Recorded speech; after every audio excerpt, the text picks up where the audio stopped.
کئی سو سال پہلے ایک بادشاہ تھا، وہ بھاگ رہا تھا وہاں سے. وہ بھاگا تو اس نے اپنے تمام سونے چاندی کو اور اسلحوں کو دفن کر دیا، اور دفن کرنے کے بعد وہ کنویں میں ڈال دیا، اور ڈالنے کے بعد وہ چلا گیا. تو یہ بات لوگوں کو معلوم تھی، بھائی ایسا تو ہوا تھا. ایک ہسٹری زبان زد تھی، ایک دوسرے کو سناتے سناتے وہ نسلوں میں چلی آ رہی تھی کہ یہاں ایسا بھی تھا، اور وہ صاحب چلے گئے. تو معلوم تھا کہ کنواں ہوا کرتا تھا کہ جس کا پانی کبھی ختم نہیں ہوتا ہے. کیونکہ ابراہیم علیہ السلام کو لوگ جانتے تھے، اسماعیل علیہ السلام کو جانتے تھے. تو زمزم کے کنویں کے بارے میں بھی لوگوں کو معلوم تھا. اب صاحب جب یہ معلوم تھا تو خیال کیجیے کہ وہ ان کی جگہ پر آپ اونٹ قربان کرتے ہیں کہ میں 2 ذبیحوں کا بیٹا، ایک حضرت اسماعیل علیہ السلام، اسماعیل ذبیح اللہ، اور ایک حضرت عبداللہ، یہ 2 ذبیح کا میں بیٹا ہے. تو حضور صلی اللہ علیہ وسلم کے دادا، ان کے ہاتھوں سے یہ زمزم کا کنواں پھر سے کھلا، کیونکہ اب خانہ کعبہ کی آبادی اور اس کو سجدہ توحید سے آباد کرتا، پانی کا انتظام تو ہونا تھا. پانی کا انتظام فائنلی کر دیا گیا اچھے سے، جتنا بھی پانی نکلتا اس میں کم نہیں ہوتا. تو اللہ تبارک و تعالیٰ نے حضرت عبد المطلب آپ کے دادا کے ہاتھ کے ذریعے یہ کر دیا. پھر حضرت جس سال سرکار دو جہاں صلی اللہ علیہ وسلم کی پیدائش کا سال ہے، وہ سال جو ہے وہ عام الفیل کہلاتا ہے. فیل کہتے ہیں ہاتھی کو. جس سال ہاتھی والا واقعہ ہوا، جس میں علم تر کیف پہ آیا ہے، علم تر کیف فعل ربک باصحاب الفیل، کہ تم نے نہیں دیکھا کہ تمہارے رب نے ہاتھی والوں کے ساتھ کیا کیا ہے. وہ جو واقعہ تھا وہ واقعہ ہو گیا ہے. اور ابرہا جو تھا مکہ آیا، اور مکہ آ کر کے اس نے سوچا کہ ہم طواف کریں گے تو ہم یہاں کے حاکم ہیں بڑے علاقے کے، تو لہٰذا ہمارے آگے پیچھے لوگ کریں گے. لیکن مکے کا مسئلہ الگ تھا.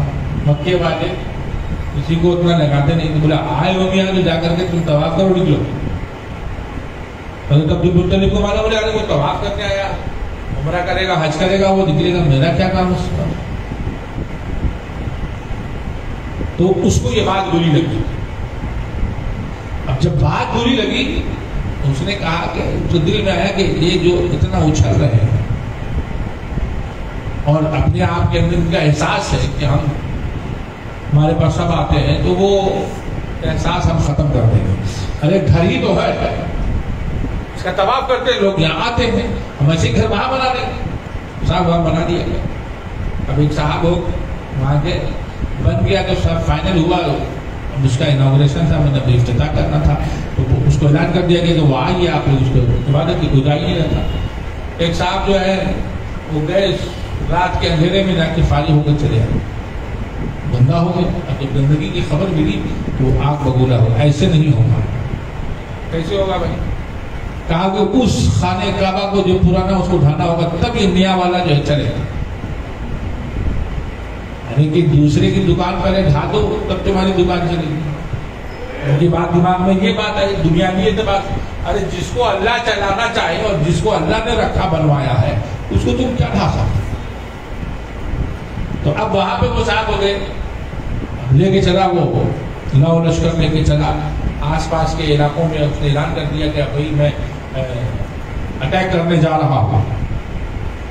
تو اٹیک کرنے جا رہا ہوں تو جتنے بھی قبیلے اور جو علاقے اس کے الائس تھے، اس کے حلیف تھے، وہ سب کے سب ساتھ آتے گئے. بڑا ایک جو ہے وہ جمعیت تیار ہوئی، بڑی جمعیت، اور ایک فوج بڑی تیار ہوئی.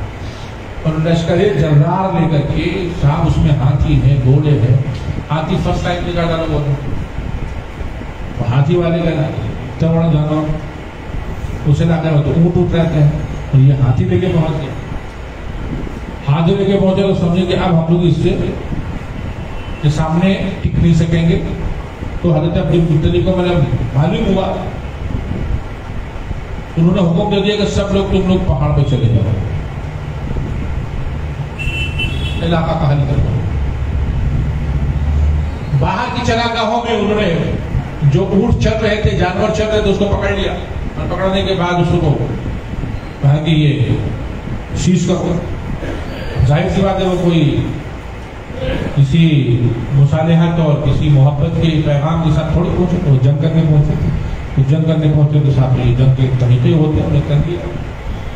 حضرت عبدالمطلب آئے، اتنے خوبصورت اور نور مصطفیٰ کی جو برکت ہے ان کے وجود میں تھی، چہرے میں جاذبیت اور روح تھا۔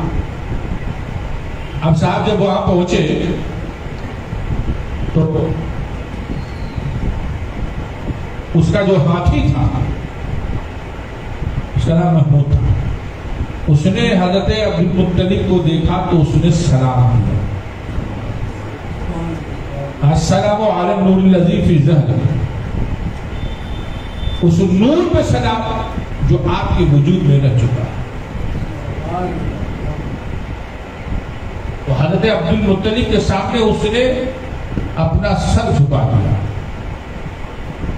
یعنی کہ اپنا جو نتمستک ہو گیا، اور اس نے یہ بزبان فصیح اللہ نے زبان عطا فرما دی، وہ زبان سے وہ بولنے لگا۔ لوگ پریشان ہو گئے کہ یہ کیسا؟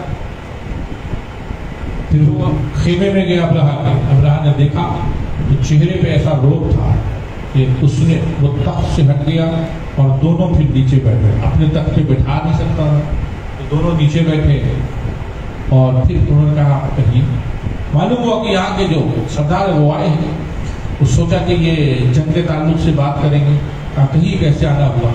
انہوں نے کہا کہ ایسا ہے کہ تمہارے آدمیوں نے میرے اونٹ پکڑ لیے، 100-200 اونٹ تھے، اس کو پکڑ لیا۔ تو اس کو بہت مایوسی ہوئی، اس نے کہا کہ آپ اونٹ کے لیے آئے ہیں؟ آپ اونٹ کے لیے آئے ہیں؟ کہا مجھے بہت مایوسی ہوئی کہ آپ تو یہاں کے سردار ہیں، تو آپ کو اس پہ نیگوسیشن کرنا تھا کہ یہ خانہ کعبہ نہ ڈھاؤ، تو آپ جو آئے تو وہ بات کر رہے ہیں کہ میرے اونٹ ہیں، اونٹ پکڑ لیے، وہ واپس کر لیے۔ تو انہوں نے فرمایا سبحان رب العزت وللکعبہ، میں جو ہے وہ اونٹ کا مالک ہوں، تو اپنے ملکیت کی بات کر رہا ہوں، اور کعبہ جو ہے اس کا بھی کوئی مالک ہے، وہ اپنا معاملہ سمجھے گا۔ اور اس کے بعد اس نے کہا کہ ٹھیک ہے، لوگوں سے کہا کہ ان کے اونٹ دے دو، دے دیا گیا۔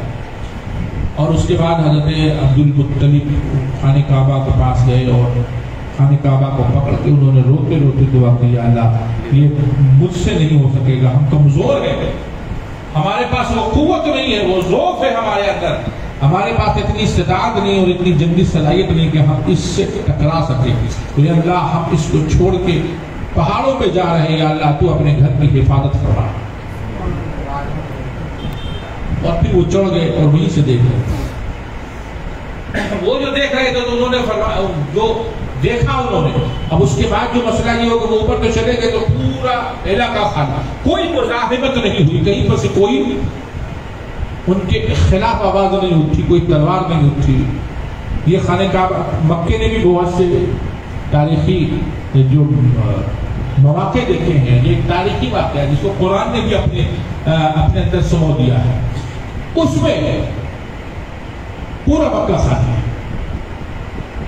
اب صاحب وہ کھڑا ہوا جو وہاں پر خانہ کعبہ کی عظمت لوگوں کے دلوں میں تھی، اب وہ جو خانہ کعبہ ہے اس کا مسئلہ یہ ہو رہا کہ لوگ اس کی طرف آنا نہیں چاہتا۔ بہت سے لوگوں کو لیا تھا کہ چلو گائیڈ کرو، ادھر سے جانا کیا رستہ ہے، بہت سے گائیڈ بھاگ گئے۔ رات میں جتنے قبیلے تھے بہت سے قبیلوں نے ساتھ چھوڑ دیا کہ بھئی ہم خانہ کعبہ پہ نہیں حملہ کریں گے، ہم پہ عذاب آ جائے گا۔ ان کو معلوم ہے کہ یہ نبیوں کی آماجگاہ رہی ہے، اور یہ اتنا معلوم ہے کہ اس گھر کا تعلق اللہ سے خاص ہے، تو عذاب آ جائے گا، تو انہوں نے چھوڑ دیا، بھاگ گئے۔ صبح میں اٹھے تو کہا کہ چلو، تو معلوم ہے کہ کوئی ہے نہیں، بہت سے لوگ چلے گئے، مگر بہت بڑی جماعت پھر بھی موجود تھی۔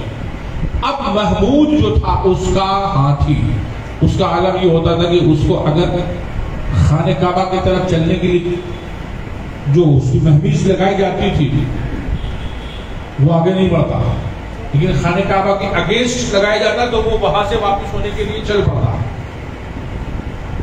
یعنی کہ اس کے دل میں نور مصطفیٰ اور نبی کی محبت اللہ نے ڈال دی تھی کہ وہ سرکار پیدا نہیں ہوئے لیکن زمین مصطفیٰ سے اس کو محبت تھی، اور جو آقا کا قبلہ تھا اس سے محبت، وہ پہچان رہا تھا کہ اللہ کا گھر ہے تو وہ آگے نہیں بڑھتا. بہرحال وہ آگے بڑھے اور جب قریب پہنچے تو اللہ کی جانب سے لوگوں نے دیکھا کہ آسمان کے کنارے سے ایک بادل سا چلا رہا ہے.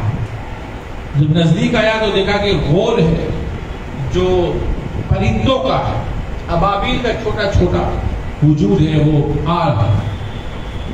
اور پھر لوگوں نے دیکھا وہ آیا اور چلا گیا، سمجھ میں نہیں ہے کہ کیا ہوا. لوگ چیخ رہے ہیں، چلا رہے ہیں.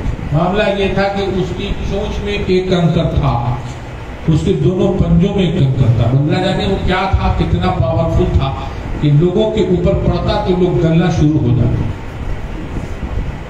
کوئی وہیں پر مر گیا اور کوئی پھر وہاں سے چلا، چلتے چلتے اپنے گھر تک پہنچتے پہنچتے مرا، کوئی گھر پہنچ کے مرا.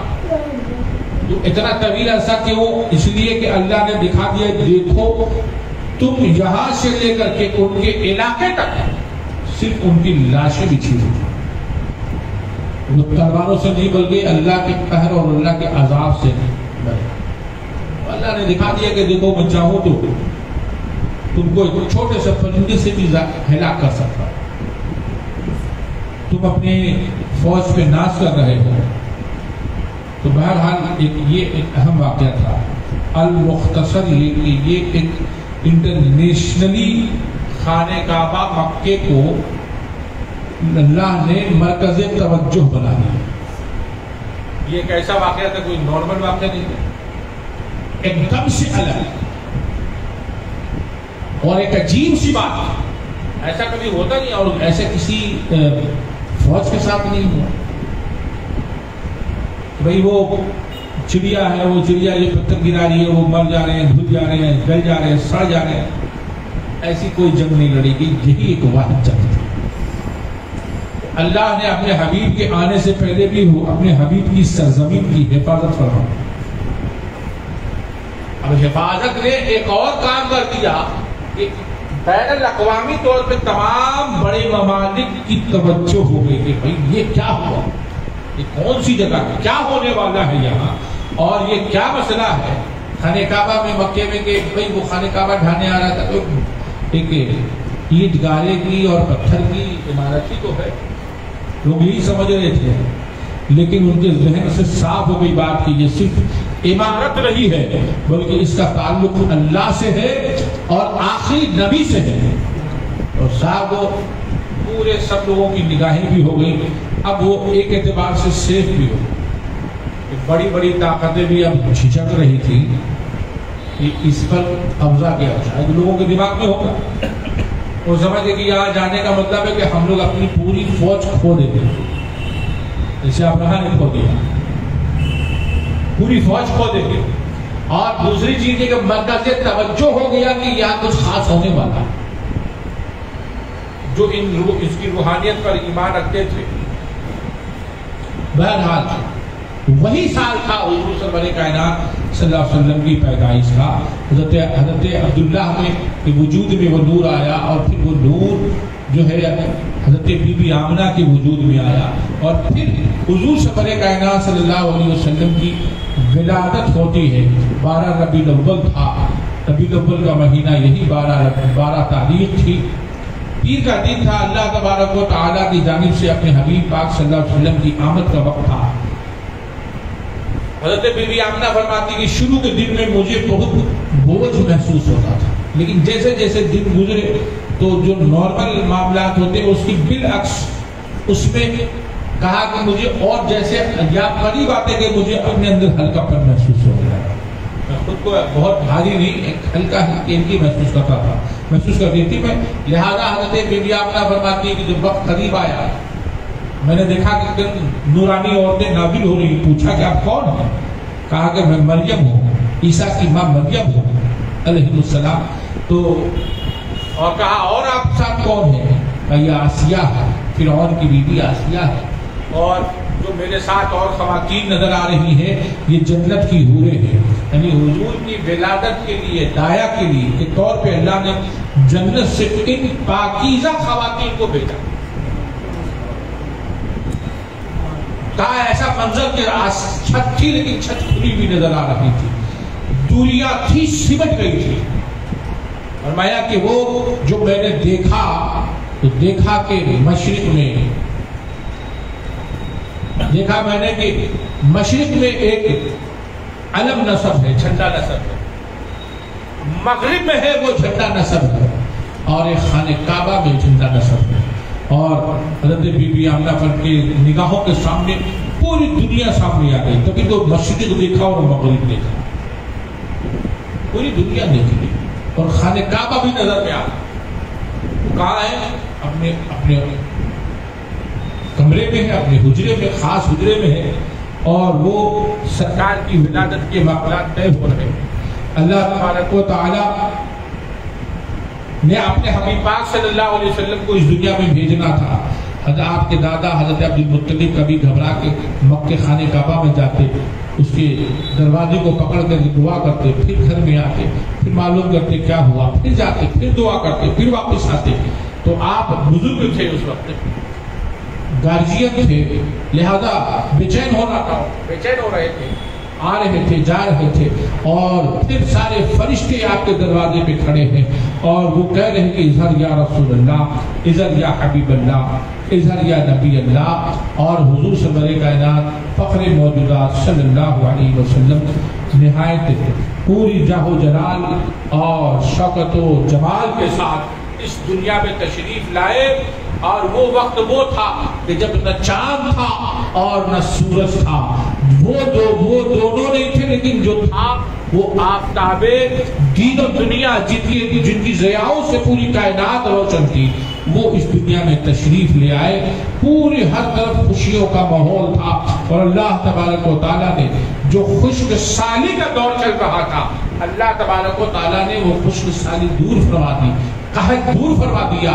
جو سوکھا پڑا تھا وہ ہریالیوں میں تبدیل ہو گیا. اور جو اس سال اللہ تبارک و تعالیٰ نے عورتوں کو جو جن کے یہاں ولادت ہوئی ہے ان کے یہاں بچے عطا فرمائے، بچیاں بھی ہوتی لیکن اس سال بچے عطا فرما دیے.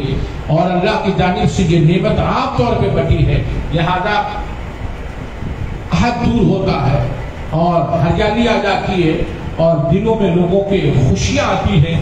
زمین سے لے کے آسمان تک اللہ کے رسول صلی اللہ علیہ وسلم کا چرچا ہوتا ہے. اور جب پیدا ہوئے تو سرکار کے وجود کو غائب پایا گیا. آواز آئی کہ ان کو آسمانوں میں گھما اور بتا دو یہ میرے حبیب ہیں. اور اس کے بعد پھر حضور کے وجود کو موجود پایا. پھر دیکھا کہ پھر آواز آئی کہ میرے حبیب کو زمین والوں میں گھما دو. وہاں سے پھر دیکھا کہ حضور کا وجود نہیں ہے، پھر غائب پایا. مطلب یہ کہ اللہ کی جانب سے اللہ نے اپنے حبیب کے چہرے کو تمام دنیا والوں کے درمیان اور آسمان والوں کے درمیان دکھا دیا. یہ سرکار فرماتے ہیں کہ مجھے ساری دنیا جانتی ہے، ساری کائنات جانتی ہے، سوائے دو، ایک انسان اور ایک چندہ. ان کے جو بدماش ہیں یہ نہیں جانا اور یہ ایمان نہیں لانا، یہ نہیں پہچانا. ورنہ ہر چیز کو اللہ نے نبی کی پہچان عطا فرمائی. تو ان کے لیے یہ رکھا کہ تم اپنی طرف سے اپنی کوشش سے اگر نبی کو پہچانتے ہو اور پھر ایمان لاتے ہو تو تمہارے لیے جنت ہو. اسی لیے یہ مقام عطا فرما دیا. لہذا آج کے اس مجلس میں بس اتنی سی بات ہے اور انشاءاللہ پھر کل اس پہ آگے گفتگو ہوگی. اللہ تبارک و تعالیٰ ہمارے اس بیان میں جو بھی غلطی اللہ اس سے اللہ اس کو معاف فرمائے اور